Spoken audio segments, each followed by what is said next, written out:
All right, YouTube. I'm back to work, and I have an itch apparently. I'm back to work.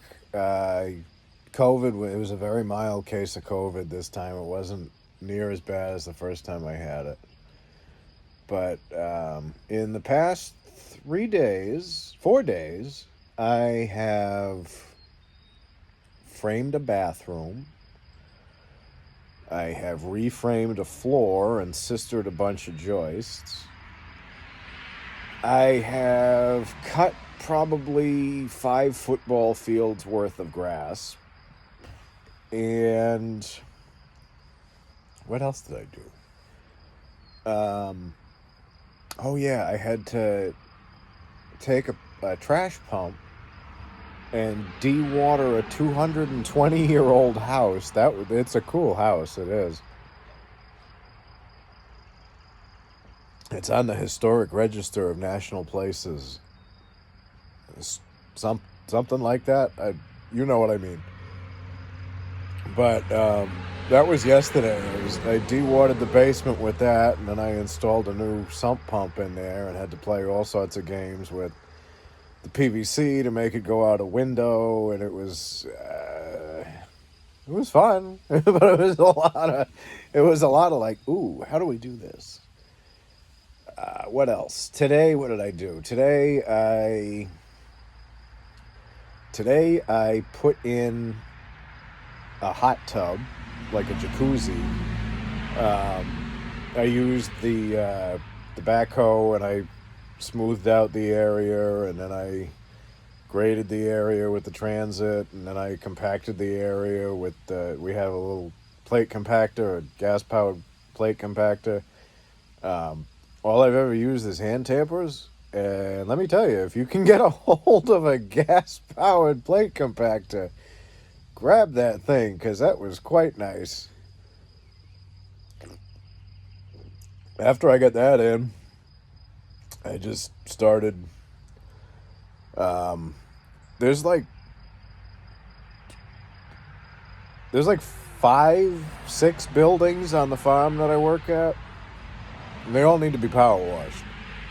So I started power washing the main house. I went through, those little pump things. It's like the water jug. I was looking to see if I had one over here, but I don't. It's like the water jug, and you pump it up, and you spray whatever. You spray fertilizer or water or soap. I went through 5 of those before I found a good one today. They were all like rotted out and not working. I finally found a good one, and I was spraying this bleach-based stuff on the house and then power washing it off. And I mean, I get paid for this. This is awesome. It's just everything I wanted to do when I was a kid. Like I used to, my family would tell me, "Oh, you're gonna wear a suit to work. I have one suit. I don't own any ties. I have my Mutza suit, which is what I wear to church service every week, and I'll wear it like to holiday services and stuff like that. But I don't have a suit. I have that suit, and that's it. It's only for church. And I did wear it when we watched the funeral of the Queen, just because it was it was an important occasion, so we both got dressed up and watched that. But yeah, so my family would always be like, "Oh, you're gonna wear a suit to work," and I'm like, "No, I'm not." When I was young, like really young, and I can remember my aunt telling me, I've had, this is my second one, and I'm on an empty stomach, so I'm a little bit. I'm a lightweight anyway, so I'm a little bit buzzing. But my aunt, "Oh, you're gonna carry a briefcase to work?" No, I'm not. I'm gonna carry a toolbox. And as I was working yesterday, putting that sump pump in and dewatering that basement, um, the guy that was helping me out needed something. I said, "Oh, it's in my truck. It's at such and such a place in my truck." He goes over to my truck, and he gets it. He found it right away because I knew right where it was. And he comes back. He says, "That's a work truck, huh? That's like that's a real work truck." And I'm like, "Yeah, I can do everything out of that truck." Which maybe I should give you guys a tour of my truck and all the stuff that's in it. But yeah, I have. I always wanted to have a lot of tools, and my first wife, um, I had a small Craftsman toolbox that's actually now my chainsaw toolbox, and it had like a set of wrenches, some sockets, a hammer, some screwdrivers, a couple of pairs of pliers, and that was it. And I had this house in the middle of nowhere, Vermont, and I couldn't take care of anything. I couldn't do anything because I didn't have any tools. And oh no, we don't have enough money for you to buy any tools. Now I've got quite a lot of tools, and yeah, I just this is what I always wanted to do, and I'm doing it. I know I've said that in a few different videos, but purpose of this video is basically that I have gotten over COVID, back to work, and I'm loving it. I really am. It's I had a girlfriend in college, and for some reason she decided that I needed to buy a suit. You need to buy a suit. I mean, I was going to college to basically appease my parents. I didn't realize at the time that all the loans were in my name, and they kind of screwed me that way. And by kind of, I mean they really fucked me. But she wanted me to, oh, you're going to be a teacher, you're going to be this. And it's like, I'm already on the fire department. I'm already working for the ambulance. Like 2 separate full-time jobs. I don't need a friggin' suit. Stupid me, I bought one. Have no idea where it is now. For my first marriage, I also bought a suit. That ended up getting... Her parents found that suit and her wedding dress, and without telling us, they donated it to charity. So, I mean, I guess that was kind of a, hey, this isn't going to work out thing anyway, so. But now the suit that I have is, look up Moots' suit if you want. It's a plain Christian thing. I wear a vest, I wear a jacket, I wear pants and suspenders. And depending on the season, either a felt broad hat, or a straw broad hat. And I go right across the street to that church there, because God knew he had to make it easy for me. God knew if I was going to be Christian, he had to put the church right there, and he brought us to this house, so here I am. But yeah, my girlfriend in college, it was a Catholic college, and she was Catholic, which tells you all you need to know. I was Catholic too, so I can say that. She decided that, oh, you need to own a suit, and so I bought this suit. I don't even remember what color it was or anything about it. And like I said, I was on the fire department, and we had this like networking dinner at the college so that you could get to know people who are in the education system of Worcester. And it's like, yeah, I don't want to live in Worcester. I sure as shit don't want to teach in Worcester. And I went to this thing to network with these people because that was how I was going to get a teaching job. And my pager goes off in the middle of the dinner. My pager for the fire department goes off for a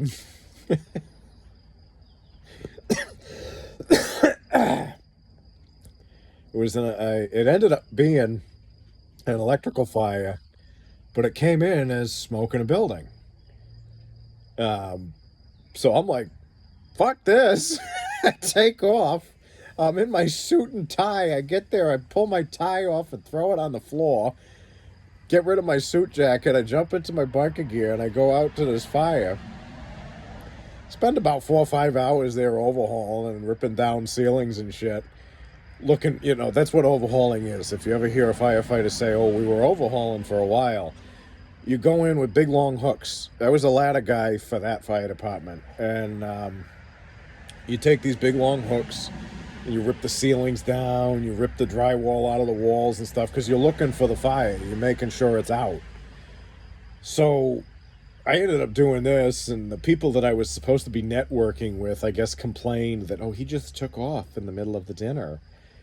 And my girlfriend at the time was so pissed. She's like, you ruined your suit. What are you going to wear to the dance? And I'm like, you really think any of this shit matters? Because I don't. So, needless to say, and this is a funny aside. This is a funny way to say this, actually. Not the burp. I apologize for that. This is a funny way to say this. All day today, I was wearing these overalls. I have several pairs of them, and I wear them for work. I wear them for rough work around the farm here, my farm, and the farm that I work for. And when the guy who owns the place over there was like, hey, I'm going to have you power wash. It was like 77 degrees, and it was sunny. And I was right out in the sun, and I've got this power washer going, blowing this nice, cool mist on me. I took my shirt off and just worked with the overalls on. No shirt.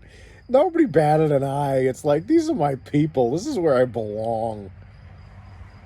So, yeah, I mean, I'm happy. I don't think I've ever been this happy in my life. Yesterday was my 40th birthday.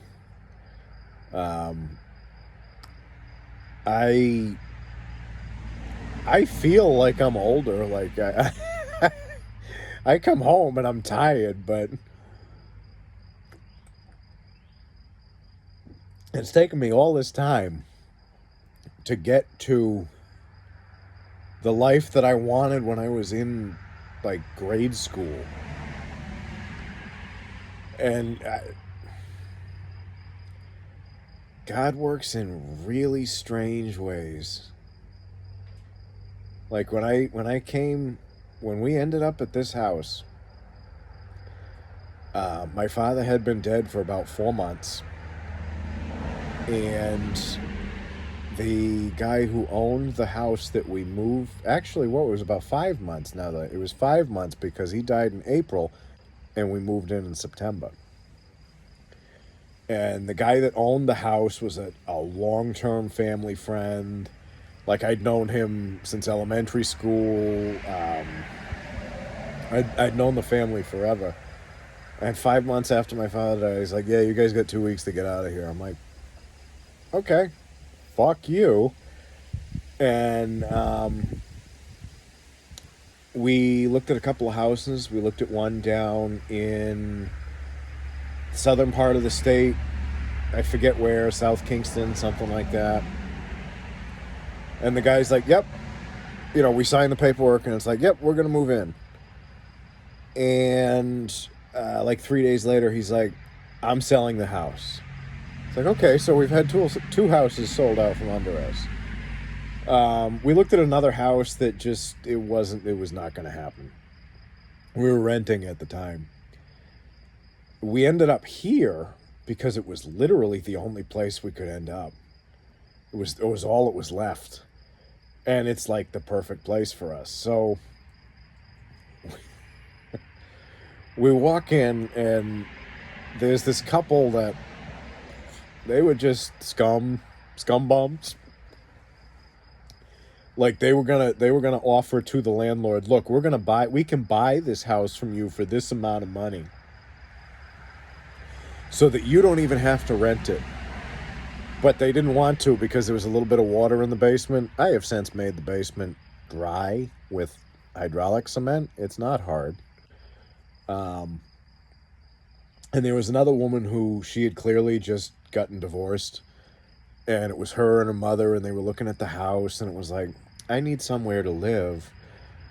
And there was this whole application process where like we fill out an application and we give the landlord resumes and all this nonsense. My wife just walks in with her checkbook and says, I'll write you a check for the first and last month right now. And so she's like, sold, you got it, it's your house. And so the other two, the scumbags that already taken off, they had whatever the hell they were doing, who knows. Two Italians from Cranston. And I can say that because I'm an Italian from Warwick. Everything I say is because I am it. If I'm not it, I don't make fun of it. Rhode Island Italians are trash, though. I can say that because I am. I've gotten better. Now that I'm not Catholic, I've gotten much better. But anyway, so they took off. And the other woman who wanted the house, who was like, yeah, I'll fill out the paperwork. I hear her talking to the landlord in the kitchen. And she's like, so you're just going to skip the whole application process? She's like, I don't think you understand this. She's literally in the other room writing me a check. So that's how we got this house. And that's how we got to live here initially. And then like a year or two later, right when COVID started, I was helping a buddy of mine. We were all wearing masks. Move out of his house because he bought another house over in he either went to Lincoln or Cumberland or something. But so I was helping him move out, and another buddy of mine. These are all guys I go to church with. Another buddy was helping me out. We're all talking, and I'm like, yeah, my landlord just told us she's going to sell the house out from under us. And this was 2 years after Jackass and Warwick did the same thing. So I was like losing my mind. The horse trailer. I know that horse trailer. Sorry, I know the horse farm that just drove by. They're by where I work. It's not Red Rock. It's the other one. They got a beautiful, beautiful paint horse.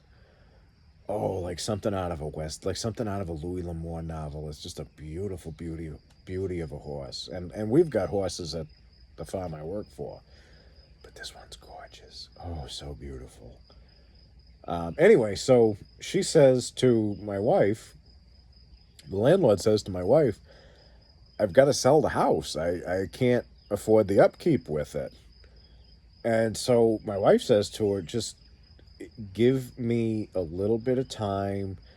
Let me see if I can get a mortgage. Let me see if I can get the down payment together. And guys, there was no way this should have worked, like at all. It should have been that we couldn't afford the house, we couldn't get the mortgage, and we were living in some friggin' dump somewhere. Against all odds, it was an act of God is the best way I can put it. Because it was, he wanted us here. We got approved for a mortgage. Somehow we scraped together the money for a down payment, and we bought the house. I still don't know how we did it. And literally the prayer that I said, because I had just become Christian at the time, and I still pray all the time. But the prayer that I said was, look, God, if you want us to live here, if this is your will, you need to make it happen. And he did. And another time that happened, I'm going on 20 minutes, but I'm enjoying my beer and I'm enjoying rambling. If you guys watch it, great. If not, don't worry about it.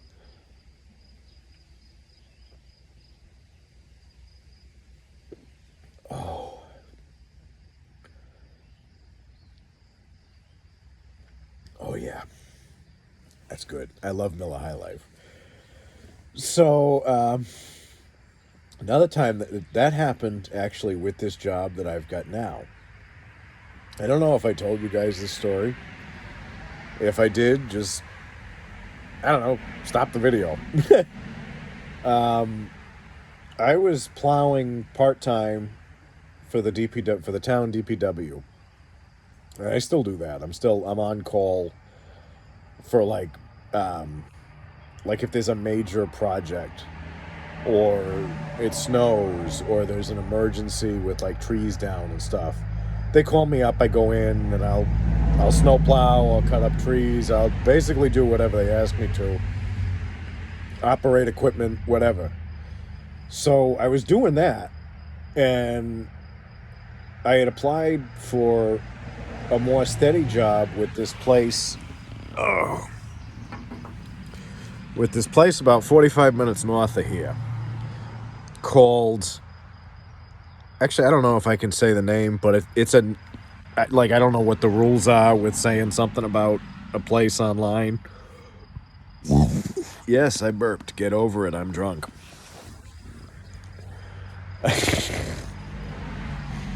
So I go to this place, and it's run by this Mennonite guy, and their whole thing is that it's a faith-based company. It's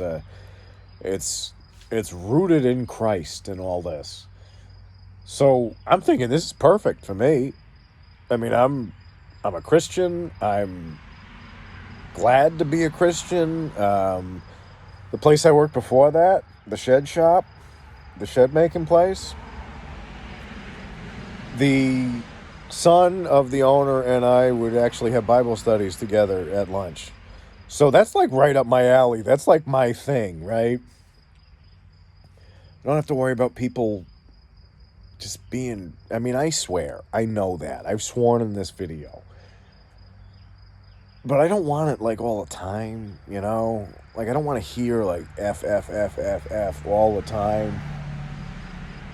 So I'm thinking this Mennonite place will be pretty cool. So they had me come in for an interview. They had me do a phone interview. Yep, it sounds great. Come on in on such and such a date. We'll give you an in-person interview. And I'm like, I mean, it's shed building. How you really need, I can build sheds. I can build them in my sleep. I've had dreams about building sheds. And so I'm like, okay, I'll come in for an interview. So 2 weeks later, I go in for an interview after this phone interview. And I'm badgering them for a month. I'm like, you know, what's going on? Want to know what I'm doing? Am I starting with you guys or not? And I get a hold of the hiring manager. And she's like, yeah, you should expect an employment offer within the next 48 hours. And that was like a Wednesday. So I gave them Thursday, Friday. I didn't hear anything. And I called the place on Monday. And the guy who I interviewed with, who was different than the hiring manager, figure that out, I can't. He's like, well, yeah, we're ready to move forward, but we just want to make sure that you're the right fit. Can you come in for another interview? And I'm like, this is 45 minutes to an hour away from me, and you've already wasted a month of my life. No, I'm good. Forget about it. Find somebody else. Right or wrong, it reminded me of one of those places where the hiring process was such a pain in the butt that working there would be a massive pain in the butt. So I just said, no, I'm good. Like, I'm not doing that. And I knew I needed a job. I knew I needed like something more full, like more consistent. So I put my resume on Indeed, and I basically prayed to God again. I said, look, if you want me to work somewhere, you got to make it happen, because all these places that I go to, they're all weird. They're all they're all idiots. They all want to pay me trash for doing everything, and it's like I don't know what to do anymore. Like I'm burnt out. I'm tired of looking for work. I'm tired of being on the dirty end of the stick and getting screwed by these people. So I got my resume up there, and I hear from a couple of places. I heard from a place doing RV maintenance, but that was like 45 minutes away too. It was like an hour or whatever. And it was up in the Worcester area, and I hate Worcester. I worked for Worcester EMS. I hated them, and they hated me. I went back to 24s in Boston, like a real paramedic. And eventually I burnt out and lost my mind, so I'm not a real paramedic anymore. Or maybe I'm the realest paramedic that ever lived. I don't know. But so I there was that. There were a couple of like custom, like when I worked down in Westerly doing landscaping, there was this company that did painting. And I knew the guy who owned it, and he called me up. He's like, "Hey, I see you're looking for something to do here. You want to work for us?" And it was all this stuff is in high-end houses and really like upper crusty nonsense. And I'm like, nah, I think I'm good. I don't want to deal with that kind of everything has to be perfect. So I just let my resume sit on Indeed. And this dude sends me an email. Like, it's not like the email through Indeed, like it was somebody's personal email. He's like, "Look, I saw your resume on that thing, on that website." He didn't even say Indeed. He's like, "On that website." He's like, "I want to talk more with you." So I'm like, "All right, give me a call." So he calls me up and he's like, "What's your skill set?" And I'm like, I don't know any other way to put this other than I have been poor the majority of my adult life. So anything that anybody with money would pay somebody else to do, I've learned how to do myself. He's like, "You know carpentry?" I'm like, "I know carpentry, I know plumbing, I know electrical, I know automotive, I know small engines, I know roofing, I know finish carpentry, I know framing. You name it, I can do it, and if I can't, I can read and figure out how to do it." So he's like, "Where do you live?" And I tell him where I live. He's like, "Our farm is like 20 minutes down the road from you." He's like, "I was going to hire you to build decks, but with that skill set, do you want to work at the farm?" And I'm like, "Yes, no discussion needed. I don't care what I'm doing. I will go there." Because it was like, they pay me what I feel is good money. I'm not going to be crass and say, "Oh, I make this." But I'm comfortable with what they pay me, and that's what they offered me. And it was just, I guess the Jews would call it kismet, and I guess Gentiles would call it fate or God's will. But I ended up I interviewed with the guy on a job site way up in like Bellingham, Mass, or whatever's past Bellingham. It's somewhere out on 495. And he's like, "Yeah, I'm just, you'll do this kind of stuff, but you'll do a lot of hours at the farm if that's cool with you." And he's like, "Why don't you come meet me in 2 days at the farm and we'll go over everything?" Okay. So I drive out to the farm, and I'm like, yes. Okay, so there's a river that runs through the outside of the property that's stocked with trout. There are 4 or 5 ponds that have a ton of largemouth bass in them, a ton of smallmouth, pickerel, everything you can imagine.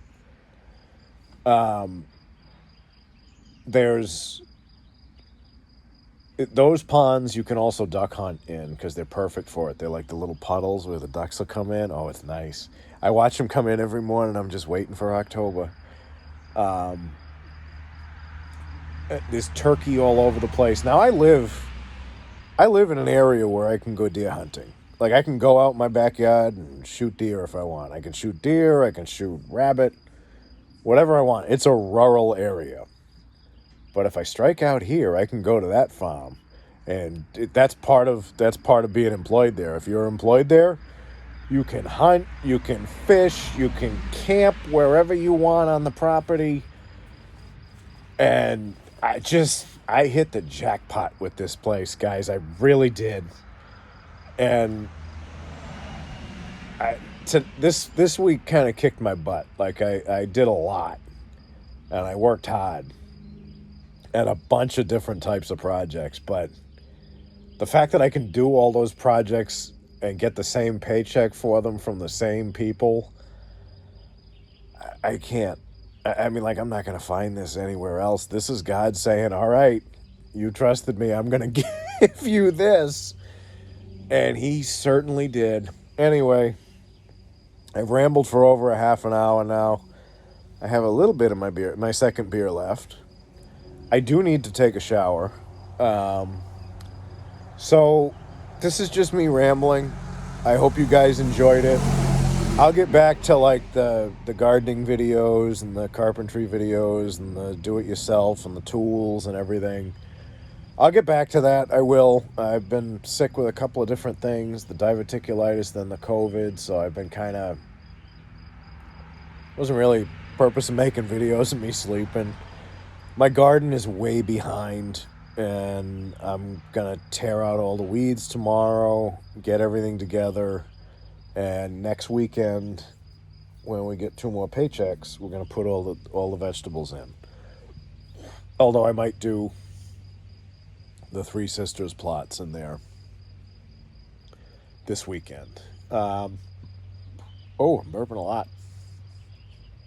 Anyway, before I really make an idiot out of myself here, I'm doing better. I love you guys. I hope wherever you are, you're comfortable and that God is with you. Thank you.